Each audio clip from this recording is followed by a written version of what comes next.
Welcome to House of Agents. And now, here's your hosts, Tessa and Ramon. What's up, guys? Welcome back to another episode of the House of Agents podcast and YouTube show, and wherever you choose to tune into us. We are so excited to have you guys listening to another episode. We are actually recording this on the 4th of July. So I feel like we need to kick things off first with a little respect to the brave men and women who have fought for our country. So I think this will probably come out a couple weeks after that, but we do appreciate you and thank you for your service for those of you who have served. Freedom is not free.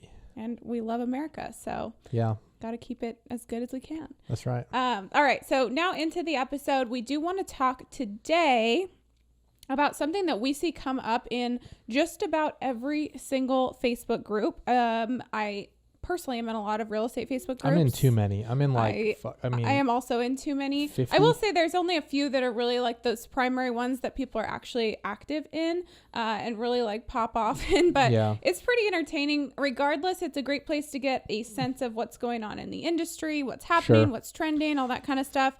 And so this is a topic that we see questioned a lot and just conversation about. And I think that we can definitely shed quite a bit of light on this, particularly you. So do you want to kind of introduce what it is that we are talking about today? Yeah, for sure. Well, I mean, we pay attention a lot and we always talk about, hey, what would be the most impactful to talk about? What's a topic of concern, questions we get on a regular basis. And the one that's been popping up, Tessa was talking about it in the Facebook groups, particularly mine. It's called Real Estate Mastermind. And I don't know if anyone else listening to this is on there, but it is like the most, I'm not going to lie, the pretty obnoxious posts, like just agents just venting to other agents, right? But one of the things that comes up the most in that group that I noticed in the last month was real estate brokerages, the models, which one's better, where should I go if I'm looking for X, where should I go if I'm looking for Y? And just a lot of debate on the brokerages. And what I always find fascinating about those is that, number one, people write novels trying to convince somebody to go to a particular brokerage. But I actually, when you sit back and think about it, there are a ton of options. And I'm not going to say a brokerage is going to like make or break your business, but I definitely do think that there are strategic advantages depending on what your business looks like or what you want it to look like, depending on who you partner with. Very true. So, that just made me think of a quick diversion side note here, which is if most of you guys spent half the time that you do arguing on a Facebook post, like actually prospecting, your business would be doing a lot better. Just saying. I see, but to your point, seriously, I see some people that, will go to bat writing absolute novels about any number of different topics and really coming at each other. And that amount of content could have been an ebook that you used to generate some leads. So just take that into consideration. But all things considered, there are a lot of things to choose from, and it's kind of hard to properly weigh and assess what truly matters when choosing a brokerage. I know when I first started out in real estate, I personally was much more focused on the real estate investment side of stuff. So to me, I had to look at my priorities are they going to let me get pretty creative with, the way some of these deals work? And that was a big priority to me. I also cared a lot about building my own brand. And so I also wanted to make sure I was not at a brokerage that was shoving their brand down my throat and theirs had to be the forefront of everything. And so those were two important factors to me in the beginning. And as my business transitioned away from the investment side and more towards traditional resale, those two things were a lot less important to me. And so I needed to find something that was better suited that could actually, serve as my business continued to grow. So I think that opens up the first piece, which is maybe we can talk about some of the things that are important to consider and what you really should expect, or what you can expect, I guess, a brokerage to contribute or deliver or hold back. Yeah. I think if you're a deal maker, if you're a go-getter, bottom line, you could be at ABC brokerage up the street, no branding, no name. You could work off an Excel sheet and you're going to be fine. Now, obviously it's not ideal, but I think the first thing to do, and what always helps me, is just turn off the brands for a sec. Just take the brands off and remove the brand loyalty, remove the things that you've heard. If you're with a brokerage or just looking at brokerages, just remove all the brands for a sec. And then really just spell out the financial models and understand what they are. Because at the end of the day, a brokerage is, in my opinion, it is a legal shield and a licensing platform. And it is also a mechanism that you run your financials through. That's pretty much what it comes down to. Now, some people would say, oh, but the brand and depending on the market, or, they would say that, the community and the training, like, yes, all of those things are factors, but the two biggest factors are, number one, the licensing part, which all of them have. And the second one is the financial component. So I think it just really gets down to, what is it that you want your business to look like, and what are you trying to do? Like if you're an investor, is maybe a shop with a little bit more deeper roots in the community and a little bit more, we're not going to call it backdoor deals, but we'll call it creative ways to make sure that they're staying compliant. Opposed to like blanket general independent contractor agreements from all these bigger companies. So looking at like, what do you want to do, number one, and then where are you at currently, and what are the things that you need? Yeah. I think a lot of agents, and I just think this is just the truth, is that I think community is one of the most overlooked things. I think that like shiny objects, like cool tech, cool offices, opportunities for additional income are all great. But the one thing that's always helped me is when I was put in an environment with better people. Oh my gosh. That is so true. I have a quick comparison to that, or like an analogy, and I don't know if it'll resonate for you, because I know you never really dabbled in living in apartments much of your life, but hopefully some people listening to this, so this will really like hit home. To me, it's the equivalent of sometimes if you're searching for like a place to live. So I remember when I first moved to Arizona, I was so pumped at like looking at all the different apartment complexes, and I was goo goo gaga over the freaking amenities. I was like, oh my gosh, they've got a tanning bed, they've got a state-of-the-art gym, they've got a pool, I'm gonna steal all those lotions. They've got got like a spa, they're like attached to a grocery store, they've got all this kind of stuff. And then reality of that is my introvert self was never going to be hanging down at the pool. Like I couldn't go to the tanning salon because I didn't know how to work it myself, and I was not about to ask somebody. And so fast forward, I ended up paying for probably a premium, thinking I was really sold on all these amenities when they didn't actually serve me in my lifestyle. I also was gone all the time, so I didn't even have the opportunity to use them. So all jokes aside, the comparison is, there are so many things on a brokerage level that they use nowadays to try and lure you in with these kind of shiny objects. And we've got this, and we give, free pizza every Fridays, and we've got this. And, you really do have to figure out how to assess which ones of those actually contribute to your business, to where you are, but more importantly, where you want to go. Because there's a lot of things that sound great, but if you don't actually engage in all the training that's available to you, how are you using that to further justify paying the split you're paying, or being there, or, driving the extra 10, 20, 30 minutes to get into an office if you don't actually use any of it? Yep. Yeah, that's a great compare. I also spent more time looking at my pool than I did actually at the pool. I'd like, I'll go there today. I'm like, just kind of watch everyone from my apartment. Like, I know it sounds super creepy, but like just on my computer, like, so-and-so's down there. That's cool. And I just never go down.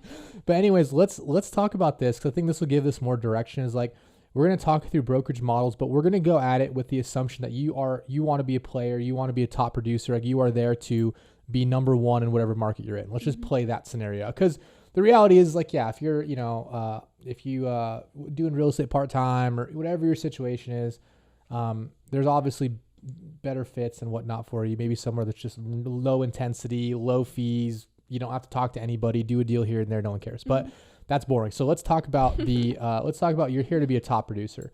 And so I'll go through my experience a little bit and hopefully shed some light on it. Number one, I had no idea all the different models that are out there. I just put that out there. First things first. Do your homework, do your due diligence, like go meet with people. There's no harm in doing so. And here's the thing that I've learned in real estate is that relationships that I curated 5 years ago have now come to fruition in a whole different light, all because I took a meeting. So whether you're getting recruited or you're looking to talk to people about their different brokerages or teams, whatever, just go take the meetings. Do enough homework until you really feel confident that you know what's available. That's number one.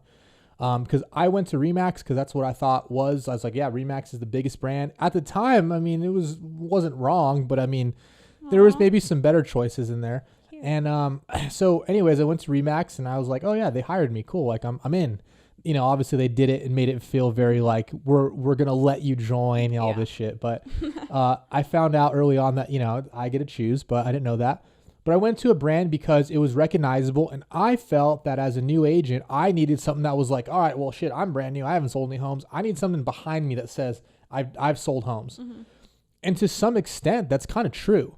And I think that's one of the biggest values about teams. Like we tell our agents, like, hey, I know you've only sold 5 homes, but remember the team sold 500. So tell your clients or your future clients that our team knows how to process real estate transactions at the highest level. We know exactly what to do. We did 500 of them in our market last year. So there is a, I will say as a newer agent or as someone who maybe isn't so entrenched in the market just yet, I think, being a part of a brand that's recognizable in your local market, I think is a good thing. I don't think it's bad. Yeah. I would say that that's not the sole decision, but that was my sole decision was I'm brand new. I need a name that people will recognize and I'm attached to. Yeah. So it could be a big producer. It could be someone who's already very established and people know the name. It could be a brand, or it could be a team. Yeah, I certainly agree with that. I agree with it in this case. The one place where I disagree with people being so like fangirl over a brand is when somebody assumes that in order to sell luxury real estate, you have to be with like Sotheby's or something. Well, I was going to say, well, the comparison though I'm not saying that was the right way to do it. Mm-hmm. I'm just saying that's how I looked at it at the time, not knowing anything. Yeah. And I think but I'm saying I agree with you in the sense of like, it is definitely important to have a brand to attach yourself to, especially in the beginning. And it's not, again, going to make or break your career. Like at the end of the day, if you still know what you're talking about and you can effectively hold conversation, you know how to like get after it. It's not going to probably be the deal breaker of someone going with you or not going with you to list their house. However, it can definitely potentially open up more doors for you of being able to leverage, like to your point, some of those former accomplishments and stuff like that of the unit as a whole. But that can come with a team, with a brokerage, whatever. I just personally think that there is a cutoff as to where that piece is important. And to me, that's always been, I've never bought into that whole, like, you have to be this luxury brand in order to sell luxury real estate. Yeah. I mean, it's hard to say though, because I've never personally worked in like super high end, ultra luxury markets. And I really don't have a lot of experience in that world. But I have spoken to a lot of individuals who are in that world and like, let's say Beverly Hills or in an area, certain parts of New York. What's that one place you want to go? Hampton, like those different areas, you know what I mean? Different parts, Star Island in Florida. Like I do think the brokerage actually does matter in those scenarios. Well, in those scenarios, that's a great point because we are based in Arizona. So I'm referring to this as it pertains to like more of this market. I do agree with that a bit but I think the difference is, at that point, it's less of the brand itself. It's more of the network that comes with it. Yeah, I agree with that. So it's, it comes down to circles and all this kind of stuff. So anyways, I didn't mean to derail us on that. I've had people that like really fought tooth and nail because they wanted to be at that luxury brokerage. And it's a somewhat of a limiting belief. I agree. It's most cases it's a limiting belief. And the way you always, like if you ever catch yourself in that mindset, a very easy thing for you to do is like, okay, so if I'm at XYZ brokerage and go to XYZ brokerage, I leave and go to this one from A to B, are all my clients going to go, the people that I've helped and served and sold real estate, they're going to go, hey, oh, you're with brokerage B now? Yeah, loser. We are only work with people at brokerage A. No, we all know they're going to follow you. So then what does that tell you? Does the brand really matter in that scenario? No, your clients bought you in the first place. And I think that sentiment though has been, that has gotten more and more common as time has gone on. Because I think originally, 70s, 80s, 90s, it's like you see signs in the ground and that's about all you see. There's no worldwide internet yet. Like, well, there is, but not at scale. There's not social media. So all people go is, all I know, I see a bunch of RE/MAX signs in everyone's yard. I'm just going to call RE/MAX. Yeah. And that, I think we're at like, I'd say the tail end of that's like you said, it's out the door. The brand is, especially with how many there are these days. It was when there was the choice between Keller Williams, RE/MAX, and I don't know, Coldwell Banker. If those are the three primary and only in the market, it's maybe a little different now. And this is kind of the point that drove a lot of this conversation in the first place, is there are thousands upon thousands of different brokerages, which also all have different models, which we'll talk about in a second, that you can go with and align with. And to his point, like in most cases, a general consumer doesn't even know the difference, like genuinely does not know the difference. So I think that's empowering in a certain extent to agents that like do not get so hung up on the brokerage that you're at purely for the brand name and focus so much more on what Ramon will establish and kind of expand on here, which is that financial model and how it connects to, you know, where you want to go. Correct.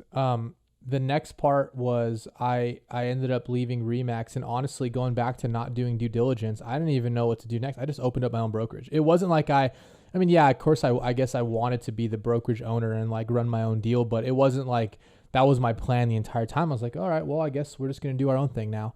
And I think I'm not going to say that was a mistake because I learned a lot, but again, going back to the due diligence factors, like just I don't think there's anything wrong with having I have to this day have conversations about people calling me new brokerage model. I'll hear it. Like, look, tell me what you got. Right. And so that's really important. And the next, I think that going a little bit more into the financial side is like, you know, I think you can split up real estate brokerages into one. You can go like two routes, right? One is more of like an educational community route.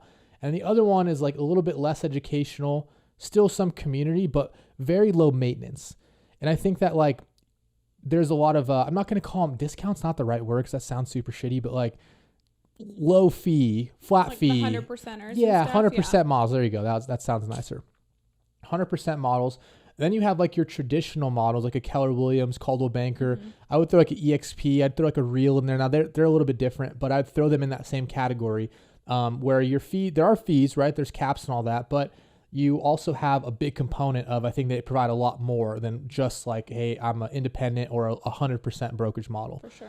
And I think like not one of them's wrong or right, but the way I think that a top producer, if that's what you want to do, which is what we're talking about now, you got to look at where can I make the most money? And I think that's like, oh yeah, obviously where can I make the most money, but not only make the most money, because making the most money means you're able to support your business the right way year over year. Like it means that you've built something sustainable that can continue to grow and that's not falling apart every other day. So there's that component of it. And I think that when you are in that mindset is good, but a lot of times you get caught up in how much can I save? I think that's the biggest part where agents make the mistake, in my opinion, right? Because if you're going to go make money, like go make money. But if you're constantly worried about pinching a penny here and there, it's going to be hard for you to scale your business because you're going to be very hesitant to invest in it. So then when you're looking at the financial models, to me, it's just really simple. It's like break it up, very simple. First go, what is the total amount of money I will pay this company annually? Mm-hmm. Total. So every single fee, if they have a drink my coffee fee or a printer fee or a park my car fee or a breathe air fee in the office fee, you know, like desk fee, royalty fee, any fee, plus the split, plus any transactional costs, like tally it up, make a total. That's the first one. Now, a lot of times is you have in those meetings, like get every single dollar. Like, you know, one of the guys that recruited me to the brokerage I'm at, he'll tell you today, he's like, no one's ever asked me more questions or more due diligence than you, because I'm like, I want to know every penny. I just want to know because I'm going to put it all in one category and say, this is what I owe. And then I look at, okay, this is what I owe. Now I understand, what do I get? Mm-hmm. And you could do that with your, you know, narrow it down to your top three. What do I owe? What do I get? What do I owe? What do I get? Like you could almost make a little T-chart. I pay 20,000, I get XYZ. I pay 80,000, I get XYZ, whatever the number is. And that opens up a lot of, I think, thought process. And then what I always like to do is I like to circle what is really most important to me. Mm-hmm. Okay, do I care about Friday night pizza night that much? No, I could give two shits about that. But I do like the concept of they have an agent investor course that I can take. And there's like actual agents that have real portfolios in that, participate in that. Now that is interesting to me. So then I go back and I look at that 20,000 I owe the brokerage for the year and I go, well, you know, that's a pretty big value. And I get this for 20 grand, right? Mm-hmm. Like on top of other things. And then once you have those top three things that are most important to you that you're looking for, it's very easy because you just cut out all the stuff that you're like, okay, pizza night, that's great, don't care. You know, monthly award ceremony, great, don't care. Like cool, but again, don't care, not a value add. Take the things that actually mean something to you and then look at the dollar amount you're paying. Yeah. And you can do that. And again, this isn't like a process that takes like 10 weeks to do. It takes like literally 30 minutes. Well, and one other thing, I love you explaining it, like creating kind of a T-chart. I think this is assumed, but one other thing that's super important to factor in there too, and maybe write it out as a list. If you want to become a better agent, there's only one place to do it, and that is BAMX. Everyone tells you what to do, but BAMX shows you how to do it. Whether it's creating the perfect green screen video, overcoming objections, or creating scroll-stopping captions, BAMX has it. Click the link below and use the code HOA for 10% off your yearly subscription at checkout. Is a list of the things that are expenses that you will incur for running your business that are not included. So for example, some brokerages will say, oh, we have an in-house, transaction coordinator, or we have an in-house photography team or content studio or blah, blah, blah. All these things considered, those can be massive value adds, because that's a big thing with, these brokerages that maybe it is 100% model. That's great, but they typically are not going to have a lot of the things that offset some of those costs. And so you've talked about this a lot in a way that makes it so clear, because a lot of times people just see, okay, well, I'm getting a check from this closing on this deal. If I get to keep 100% of that versus at that brokerage, I only keep 80% of it, I'm obviously making more money here. But then what you're not accounting for is the fact that you have to pay for your own photographer, and you have to pay for your own this and your own that. And you don't have somebody to call when that part of the deal went wrong. So you had to go over here and find somebody. Yep. And so there's an opportunity loss, but there's also that added expenses. And when you kind of net that out, you see actually where the value is. So that's just one other piece on top of the what I get versus, what I'm giving up, that can really even out those numbers more than you may realize. And that was the second part, was exactly what you talked about. So first it's like, what's most important to me and what do I pay? Then the second part is, what do I get that I'm not going to have to pay for? Right. And now this is where you kind of take, like, the first one was like big picture stuff, right? Like I would say, hey, this, something that's important to me is I want to be around top producers. Okay, cool. Well, highlight the one that freaking has the most top producers. That's a big value add. That's a circle on that one. But now go to like my actual business day to day. What are things that are provided for me that are also accounted into that split or whatever money I'm paying to that brokerage? Now, you might sound like, okay, these are the same thing. It's not. The first three are what's the most important to you, and do those account for, right? Because if you have the same things that are important to you, number one, each brokerage will have them. Okay, so brokerage A, B, and C all have the big three things that are important to you. Well, one costs 10 grand, one costs 15, the other one costs 20. I mean, if all things are equal, why would you not take the one that's less, right? Like that's the point I'm trying to make, is understanding, okay, where do these lie now in terms of things that are most important to me versus what do I pay? Then secondly is now think about transactional costs and things that are supplied to you that you either have to pay for or don't. So do they provide their own technology? Does something you have to pay for? Do they provide in-house transaction management? Is that something you have to pay for? Do they provide in-house transaction management? You still have to pay for it, but it's a process that's already built into everything, and there's value in that, right? Mm-hmm. Do they have someone that cleans the top producer's car every Friday? I don't know. Like, just go through those different things and see, okay, now what on the smaller, more granular level am I getting that I'm going to utilize day to day, that the key is that I don't have to pay for? Mm-hmm. Okay. You going to say something? Well, just the value in doing a lot of that too is throughout the process of like interviewing different brokerages and stuff, you'll also become aware of things that you maybe otherwise did not know were available to you that you can now take advantage of. Correct. Once you choose that one. Because I know, like, there's been times where I've been a part of something and it's not till I'm 12 months in that I'm like, oh my gosh, I didn't even know that was possible. Like, I didn't even know that was something I could have been using this whole time. So being aware of that too is very important. And when you're serious in the interview, you ask these questions like, okay, cool. Like, what's provided to me that I don't necessarily have to pay for, but that would help me sell a lot more real estate? That was a simple question like that, and they'll just ramble off whatever it is.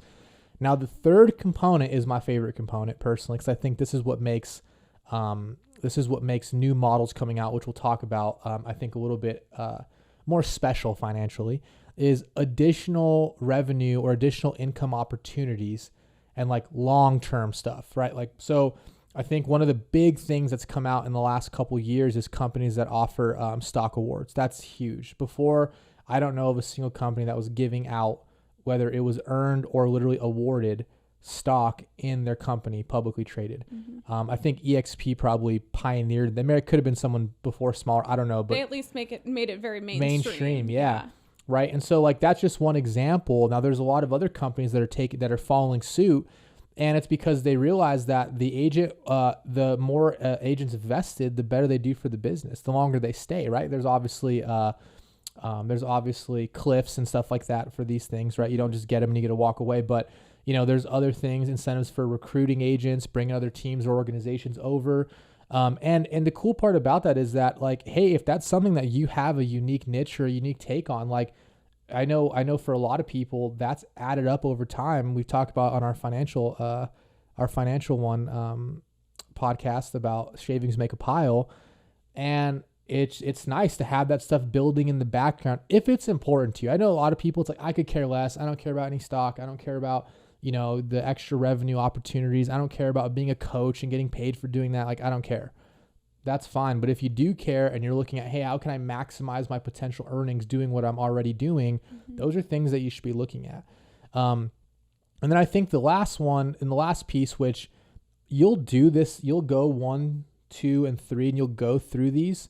And this is like the logical logistic, like you'll be able to identify which one provides the most value that I'm concerned about. But at the end of the day, I think you just got to work with people you enjoy being around, because all the money and all the different things, like if everyone's a dickhead to you, like it's just the office is super cold. Most people are just in general the office in real is estate, yeah, so. the office is super cold. The broker's nowhere to be found. It's just like, but everything else is actually really good. It's like you just got to make that decision for yourself. But I think that's the easiest way. And now, when I say that's the easiest way, I haven't found an easier way to and I get approached with opening up brokerages for new states all the time. Like, hey, can you open up New Mexico? Have you ever thought about Arizona? Would you move to Las Vegas? Yay. Well, I'm like, sure. Let's go through this exercise. And I look at all 3 of those things, and I look at it as a little bit different because I have a team I have to account for. But that's the exact same process. And then I compare it to what I already have. And I already know what the things that I already have are, what it costs me, and nothing. The reason I'm still where I'm at is because nothing has come up better on the T chart where I'm like, okay, that's clearly a way better opportunity than what I'm currently getting. Yeah. Yeah. And I think that exercise will help you guys to also not get distracted by inevitably the shiny objects that are dangled in front of us. I mean, I can't tell you how many brokerages I've walked in and they're like, we have a keg of like local beer. We have like cold brew on tap. We've got this and this. And we have a golf simulator. Yeah, golf simulator, all this kind of stuff, which is admittedly very cool. And awesome, if you will actually use it, and especially if it would actually contribute to, your growth and your ability to network with other agents and, your time spent in the office and those kind of things, great. But chances are those are things that have just kind of been tossed in there to really make this look sweeter and prettier than it really is. So that will help you truly assess, what this looks like and how it pertains to your business. Can you ask and maybe just go through, like, let's just kind of rapid fire these. What are some of the most like, not generic, not the right word, general questions about brokerages or about like whether myths about, this, I'm not going to go like specific companies, but just like things that people would say, hear this and go, well, what about, or, but. Okay. Give an example. Well, what if I just want to do luxury? Oh. I'm going to be a luxury agent, top producer. Okay, well, go ahead. Let's hear that one. Well, in my opinion, I think that's awesome. And I do think that, like, if that's what you want to do, I had this conversation the other day with an agent. I was like, hey, if that's what you want to do, don't do that. Like, don't go to one of the brands or one of the brokerages in your market that statistically has the luxury sales price. Like, that's what they sell. Go there. Yeah, you might have to earn your stripes. Yeah, you might get a really tough split, but it's because you want to get into that network where bigger dollars and bigger commissions, you don't just get to walk in. Yeah. And I said, go do that. Don't waste your time with a this is a general brokerage, right? Like a national. Go to whoever in your market sells the most high-end real estate and work your way down until somebody lets you in. Yeah. And do what you got to do. Yeah. But why half step it? Why go, I'm going to go to this company that sells no luxury real estate and I'm going to be, it's like, that's not going to. Well, and I would give this advice to most people, but you've kind of got to be willing to eat shit a little bit. If you truly want to get into real estate and like go straight for luxury, your fastest and quickest path of least resistance is most likely going to be to team up with a luxury agent or luxury team. And you're likely going to be like kind of the little grunt work person. You may be an assistant at first. You may be, a buyer's agent. You may be a listing assistant. You may be whatever they want to label it. But don't be too prideful to step into that, because if you take a role like that, it'll probably really quickly catapult your ability to work in that luxury market versus trying to pioneer that yourself, unless you are just have this incredible, very high-end network of people, maybe different story. But if you are just, that's your desire, you want to be the next selling sunset of your area, I would highly suggest that you go that route and be, drop your ego enough that you can work alongside or kind of under somebody to pick up a lot of that stuff. And I shouldn't have said that in I said it in like a woman's voice, but I do a lot of guys do that too. I want to be luxury, bro. So guys and women and men that want to be in luxury, don't half step it. Go straight to whatever it is you want to do. Yeah. Okay. I will be honest, I can't think of a single other question like that. So I don't know if you had some on your mind. No, I didn't. I just figured that'd be a good, because I feel like we kind of explained a lot of stuff, and it's hard to because the truth is there's not a right or wrong way to do it. I'm just talking about what's worked for me. And, we're giving our experiences, but I think everyone always feels like, but I have like a different scenario, or like I have like something else that is a factor in this. Like, what would you do there? But if you don't have anything else, then I guess. I can't think of anything off the top of my head. You kind of put me on the spot there, but maybe something will come up. But I think in the meantime, like one thing that is, can be talked about too is just a lot of the kind of assumptions that are made that you need in order to be a top producer, to be a successful agent. We were recently at this event here, and one of the guys who was up on stage speaking is actually a very accomplished agent in the area, very well known. And he got up there, my jaw was on the ground hearing what he had to say, not in a good way. I was just absolutely blown away. He's basically standing up there saying, like, if you're an agent and you haven't spent at least, $3,000 or more on a luxury logo and branding guide and like all this kind of stuff, then what are you even doing? And I was blown away to hear somebody say that, because, and this is coming from somebody who's worked on the marketing and branding side of this industry for quite a while. I could not disagree more. Now, of course, you need to have a degree of your personal brand, because you said it earlier, people buy from you. They've bought into who you are. Yep. But if you make your logo on Canva, nobody's going to care or know the difference of that versus one that you paid some like agency to design and develop for you. So not saying that brand identity isn't important. I love that stuff, but it certainly should not be something that holds you back from focusing on what,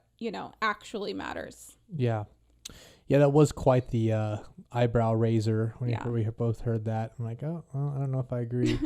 I think, I'll say this, is that I think you get a lot of advantages coming from a former brokerage owner. You get a lot of advantages when you participate. And I know I was like joking about the whole pizza night thing, but like you get a lot of advantages with the whatever company you're with, especially if it's a brick and mortar that has actual like headquarters, an HQ, an office, staff, leadership, right, on the ground. You get a lot of advantages if you just show up and like lead by example and be open to helping other agents. You don't got to coach them and take them under your wing, but like talking to them and being friendly and, sharing at the company meetings, being present, like contributing back. I would say that that's where, as a brokerage owner or somebody who's in that position, like that person then wants to reciprocate everything they can possibly do to help you become a top producer. That's one. Because I think once you get into a really good spot where you don't have any of those like franchise or brokerage owner or like other agent frictions, like you don't need that. You don't need drama, right? So it's like be someone who supports, help other people, be present, but then run your business though. Be a team player. Well, and on the flip side of that too, like starting out, be even just physically there. Like if there's a point where, which many brokerages have, outside of EXP's like Sims game that I never understood, most brokerages have somewhere that you can go and like sit physically in their office, like a little co-working space or something. If that's something that you have access to, I think it's important to spend time there, make like an intentional point to be physically in the office, because it's very easy when you're in real estate to like get really sucked into just staying in your own little cave and getting, on your computer and on your own phone. And it can be a very isolating thing. So putting yourself physically there can be important. And second of all is in the same way that you just said, like, be that person who's engaging with others. Don't be afraid to ask also who that person is in that brokerage. Like, especially if you're there, maybe during that interview or once you've kind of started out with a brokerage, ask to be connected and introduced to people, and like ask who some of those top producers are and who seems to be the one who's, willing to help, especially if you're a newer agent. Those kind of questions and like a warm introduction can make a world of difference too in helping you kind of plant your roots and ultimately find more success somewhere. Yeah. I mean, I think the bottom line with that, I agree 100%, is just, you got to get around people who are doing what you want to do. Yeah. Like the closer proximity you have, I mean, I think that at the end of the day, like obviously financially, and sometimes like it doesn't even have to be the best financial decision. Like it could, like maybe it costs you $10,000 more, but that's why circling those top 3 on what's most important that's the big picture, right? The nuts and bolts you got to know, but the big picture is ultimately what you're going to make your decision off of. And most of the time it ain't logic, it's how you feel. Yeah. And so, but getting around people who are doing the activities, making the money, buying the investment properties, driving the cars that you want, get close as you can to them and be a team player. I think that's great. Cause it's like anything, right? Like you earn your spot, you earn respect, like any company, if you ask me. But I think it just gets a little, I don't know, wishy-washy in the real estate world because everyone has an opinion and everyone, blah, blah, blah. There's so many models. There's so many agents. It's like, it's tough to keep track of. But I think that like summarizes how I view brokerages. But the last point that I can think of on this specifically, it goes both ways. So you kind of have to play the middle ground a little bit on this, but it's knowing that you have the freedom and flexibility to move whenever and wherever you want to. So don't put so much, obviously do your due diligence as you should with anything before you commit to one, because obviously you don't want to be that person that's bouncing around every which way. But at the same time, like there can also be a place that's right for you for a season, and then potentially your business outgrows that, and now your list of things that are important to you may have shifted once you're a year, 2 years, 3 years into your business. So I think that exercise that Ramon explained to you guys would be a really smart one to probably revisit every year or so, especially when you feel like you've really got a hang of things in your business, and see like, oh, are these still the things that are most important to me? And if not, should I revisit and assess if there's somewhere that may make more sense? In the same light, and this is why I said kind of play the middle, is you also can't be the person that's constantly thinking like, oh, that's going to make the world of difference. Like if you aren't thriving in your business and doing the number of deals that you want to do, chances are it's probably not your brokerage's fault. But so often we see agents that, are thinking, oh, well, if I just move here, it's going to make this difference. Or if I just have this one thing, it's going to, be that magic pill. And in most cases, you'll end up uprooting yourself, setting yourself back a little bit, and still not ultimately have the thing you think you need. I'm going to also now I'm going to say a couple, you brought up some good points. I've recruited thousands. I mean, like in my own team to the brokerages, like I've had, I don't know how many thousands of recruiting appointments. Like obviously some I didn't get, not many, but there were some that got away. Okay. But the other thing about like, when you're in those decisions, like I think what you said was great. Revisiting it, I still use the same thing. I know the big 3 things that are important to me. I still use that same methodology. I think that you should audit it because it's fine, completely cool to move. Number 1 is like, we are programmed to look for external solutions for internal problems. We are programmed to do that. And that's exactly what you said. Like, oh, there's no top producers here. I can go to XYZ brokerage. Like, all right, well, if you're sitting on your ass eating Cheetos and playing fucking Xbox on Saturday where everyone else is holding open houses, and you go to other brokerage and you're still doing the same stuff, like, not much is going to change in that scenario. It's like, I get what you're saying. There's stop looking for external problems or external solutions for internal problems. But the other one though is that like, I see it in that real estate mastermind group, and this is actually funny that I bring this up. It's always the opinions of other agents that drive people to make the decision on where they go. It's like, it's wild to me that like, oh, well, I'll use EXP got a really bad, not to say really bad, but they got a rap for being, all they do is recruit there. Oh yeah, I heard that's all they do is recruit. I'm like, so what I'm hearing you say is that you're taking the advice from all the other agents who aren't with the company, because that's what the branding means to them. EXP stands for recruiting to other agents. Okay. Where did that affect your bank account? I'm just trying to figure out like where that affected your relationship between your buyers and your sellers. I don't like, and you could go down the list. And so sometimes I see agents that they know a move makes sense. I've heard this thousands of times. And I'm like, so what's holding you back? And it's like, they almost don't want to make the jump because they're like scared of the opinions of those who are already with the brokerage on the decision that they made to leave. It sounds super dumb, but like, I don't know if I'm explaining it well. Are you getting what I'm saying? Yeah, no, I think I get what you're saying. Because you're looking at me like, I don't know. Well, I definitely do get where you're going with that. I think that that's like a big piece.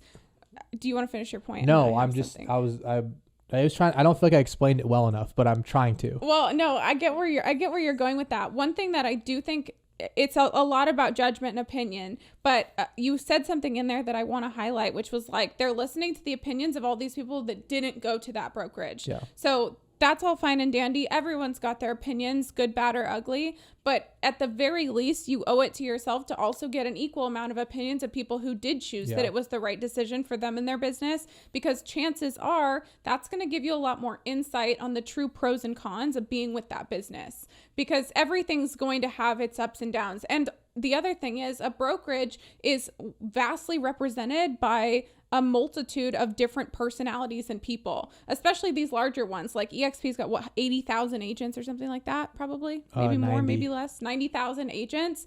That's a lot of different characteristics, personality types, all kinds of stuff. Keller Williams is in like the 160,000. Yeah, 160,000 people. And so if I took a select group of people and only listened to their opinions, I probably could be swayed very easily the right way or the wrong way, depending on, what narrative I was led to believe. And it's like, well, I hear people, XYZ company doesn't have a good reputation in our market. A good reputation with who? Yeah. The person who's actually, writing the check to get paid, or you mean with just other agents who, again, blamed a company that it was their fault that they're not successful, which is, that happens all the time. I just find it funny that those, like, not necessarily funny, but just like, if you're ever thinking that, just remember it. Go through my exercise. What's important to you? Yes, talk to other people, but don't like make your decision based on what the round opinion of the real estate community is. That's just kind of irrelevant. Yeah. Because I've also seen people go to other companies and make them great. I've also seen one person go to a company, and next thing you know, that is like the company to be at, because one person decided that I'm not going to listen to everybody else. And so, sometimes taking the path less traveled, if you will, can be a benefit. But yeah, those are just all the little nuances of recruiting that talking to people that I hear, and I'm like, I never understand personally, but I know it is a thought in a lot of people's minds. Yeah, no, it definitely is interesting with everything. Like, we can be so heavily influenced by the opinions of others. So it's definitely important to like go back to looking at facts and figures, looking at the actual like logic behind a decision. I think is important to remember versus just opinions. And then at the end of the day, your buyers and sellers probably don't know the freaking difference. So it really, truly is not going to make a huge difference with the people that will actually transact with you.